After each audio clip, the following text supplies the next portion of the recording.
With me now to discuss is the co-founder of the independent British network, Brendan Chilton, and former Labour MP and Minister for Europe, Dennis McShane. Now, Dennis, you're one of those Remoaners, aren't you? You must be delighted.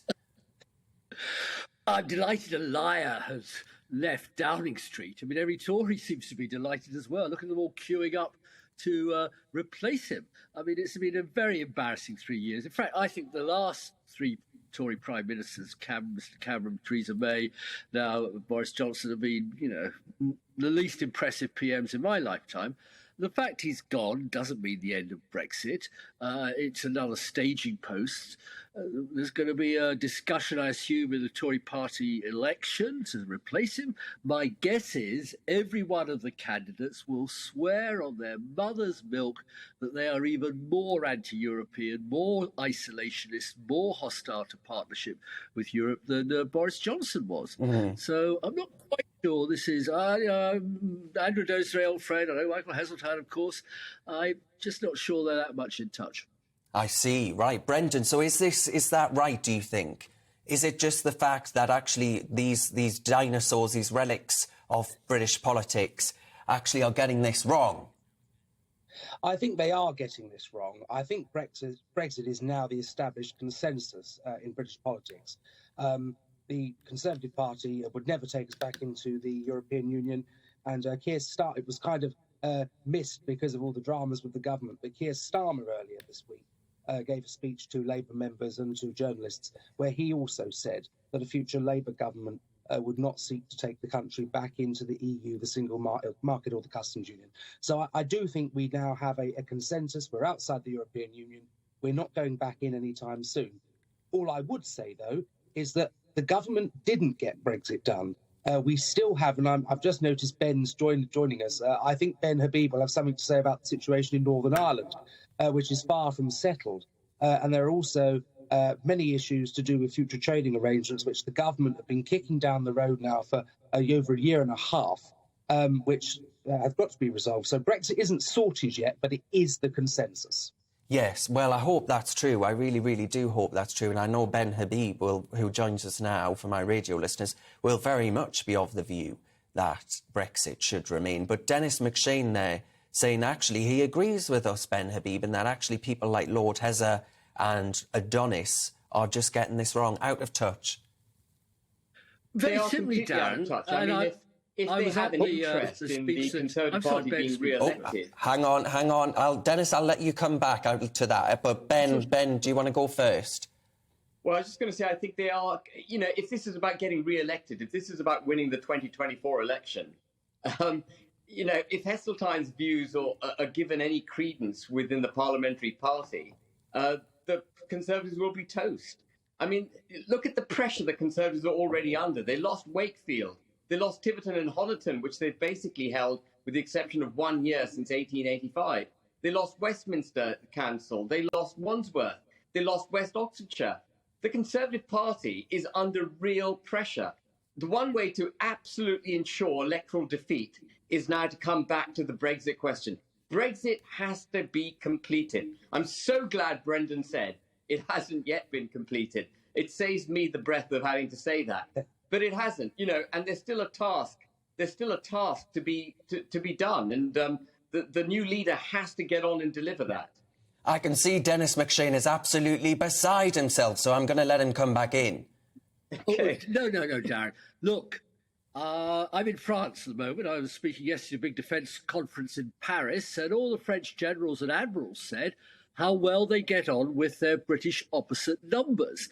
And in defence terms, we have to cooperate with our European allies. But listening to Ben and Brendan, they're great guys, but they remind me of the Russian Revolution in 1917. In fact, Boris slightly reminds me of old Rasputin. You remember him? He was a mad monk who tried to guide the Tsarina, and they shot him, they killed him, they poisoned him, they threw him in the river, and he still bounced back. And he hasn't gone yet, but that's for another debate. But basically, when the Russian Revolution happened, what they said was, they're not revolutionary enough. Lenin hasn't completed the revolution. Only Trotsky can complete the revolution. Then only Stalin Dennis, can I'm complete afraid the you're revolution. talking utter And that's rubbish. the trouble, you see. I mean, I just have to say, Right, let's Russian Revolution. Brexit Dennis, is not about a revolution. Ben, let Dennis. The United Kingdom becoming an independent nation. Ben, I'm just going to let Dennis very quickly finish his remarks. Finish the debate. Ben, don't interrupt all the time. Please, Ben. Look, you won Brexit 6 years ago. Stop refighting 2016. So and did stop Brenda. trying to diminish the importance of Brexit. Stop trying to paint Ben, I'm going to let Dennis very quickly finish what he was going to say.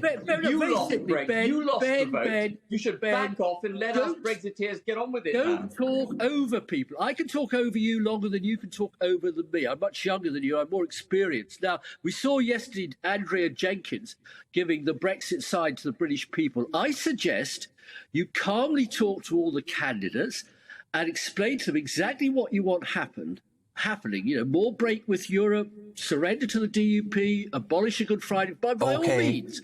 And see how it works in the election. DUP? Dennis, I want to pull you up on something that you said there. Dennis. Ben, before I bring you in, Dennis, I just want to touch on something that you said, because you actually said, look, I'm in France and we're talking about European defence and how we actually need to really work together collaboratively and respectfully on defence of the realm. I couldn't agree with you more. But, Dennis, you're in France, right? France has probably been standing as robustly, has it, against the Russians, like Boris Johnson has done and post-Brexit Britain has done? Well, France has sent a quarter of its highest, most advanced technology, the Caesar howitzers, which are the best Russian killers around. We've sent very good handheld anti-tank missiles, and I accept that fully. Every country is sending what it can in coordination with NATO, principally led by America. We were talking about sending tanks, and the Americans phoned up and said, no, that's a silly idea. So quickly we dropped it. So, well, the French certainly have taken in far more Ukrainian refugees than Priti Patel has. She's been, I'm sorry, very, very mean and unpleasant. So every European country is there with other people from the Baltic states. Everybody is pulling together. There's some slightly silly claim that Boris Johnson, whose Tory party took big donations from Russian oligarchs, created Londongrad, was the biggest friend Putin had in Europe, suddenly discovered the virtues of being hostile to Putin. I welcome his conversion to my point of view. I didn't change my mind of Putin for 10 years. Yeah, Dennis, we've given you a good old go there, so I'm going to bring in an absolutely seething Ben Habib. And Ben, I just want to put that to you there. Basically, in a nutshell, what Dennis is saying is that, you know, you're a bit like Japanese fighters that got lost in a forest and didn't know that World War II was over. Well, I completely take exception to the parallel with the Russian Revolution. Brexit is a democratically exercised will of the British people. And people like Dennis have caused more problem for the country than anyone could imagine, given their steadfast refusal to accept the democratic will of the British people. But moving rapidly on, you know, defence of Europe has got absolutely nothing to do with the European Union. It is absolutely to do with NATO, where actually the United Kingdom has been a leading light and a member ever since its creation. And France, by the way, whatever howitzers they've been sending to Russia, Macron's been busy shuttling backwards and forwards, and through his diplomacy, giving legitimacy to Putin. You know, there are two dimensions to fighting this battle. There's one actually on the ground, and then there's the diplomatic battle. And I'm afraid Macron is absolutely diminished France's standing internationally by the way he's sidled up to Putin.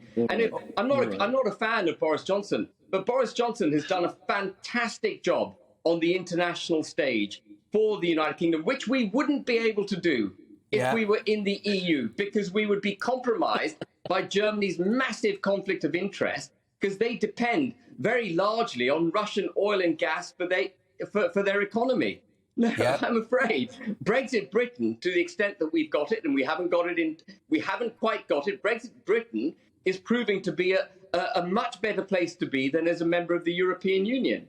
Well, indeed, Ben Habib, but I want to bring in Brendan Chilton there, who's been sitting very patiently waiting for the two of you to go on at each other. But Brendan, what do you think about the French response? Are you in Ben Habib's camp or Dennis McShane's camp, who I imagine is enjoying a nice, refreshing glass of rosé, Provence rosé, is it, Dennis? Well, we'll ask him that in a minute.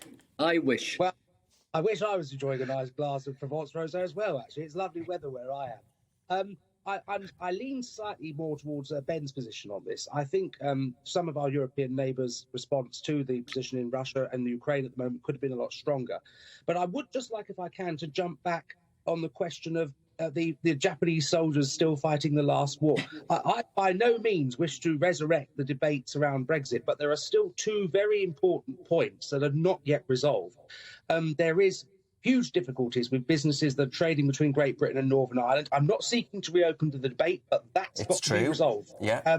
The second issue is authorities in Kent, where I live, it took on a load of new staff to do the checks at the borders of things coming in from the EU to Great Britain, and the government have continued to kick those future arrangements down the road. So when I said we need to revisit Brexit, those are the two specific things that business need the government to get on with. But the settled will of the people is that we're out. We just need a government to tidy those two things up.